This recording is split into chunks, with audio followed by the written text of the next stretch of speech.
இது வண்டி. எங்க ஊர்ல இதுதான் வண்டின்னு சொல்லுவோம். நீ இப்ப வேற ஊர்ல இருக்கல, உனக்கு அதெல்லாம் தெரியாது. ஆமா, எங்க போயிட்டு வர? நான் பொண்டாட்டி கூட்டிட்டு அப்படியே ஜாலியா முருகன் கோயிலுக்கு எல்லாம் போயிட்டு வரேன். முருகன் உனக்கு பிடிக்காத? என் பொண்டாட்டி பிடிக்கும்ல. நான் கூட என் பொண்டாட்டி கூப்பிட்டேன், பாடி ஜாலியா வெளியே போயிட்டு வரலாம். ஆனா அந்த நாய் வரமாட்டேங்குது. நீங்க தான் ஜாலியா போக முடியாது. உங்களுக்கு தான் ஸ்கூட்டர் இல்லையே. ஸ்கூட்டர் அவளுக்கு தாங்காதே, அதனால தானே காரை ரெடி பண்ணிட்டு இருக்கேன். அம்மனி போதும், அம்மனி நான் பாத்துட்டேன். நீங்க உள்ள போங்க போங்க, அண்ணன் அனுப்புறேன். தேங்காய் உரிச்சு பாருங்க. சரி, நீங்க எடுத்து போங்க. ஏய், இந்த பிலிம் கட்டுற வேலை என்கிட்ட வேணாம். இந்த மாதிரி விஷயம் எல்லாம் அந்தரங்கமா தான் வச்சுக்கலாம். புரிஞ்சுதா? பட்டன் பிஞ்சிருக்கு பாரு, அவளை தைக்க சொல்லு. உங்களுக்கு ரொம்ப பரவாயில்லை.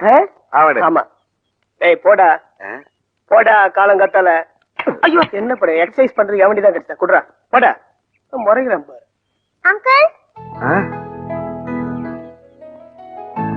அங்கிள், நாளைக்கு எனக்கு எக்ஸாம் இருக்கு, கொஞ்சம் கணக்கு சொல்லி தரீங்களா? என்ன வள்ளி, இதெல்லாம் போய் என்ன கேட்டுக்கிட்டேன்? எனக்கு இப்ப அதெல்லாம் டைம் கிடையாது. நான் ரொம்ப பிஸி தெரியுமா? ஏதோ வீட்டுக்கார பாரு சும்மா தான் கார் தொடச்சிட்டு டான்ஸ் ஆடிட்டு இருக்காரு. அவர்கிட்ட போய் கேளு என்ன.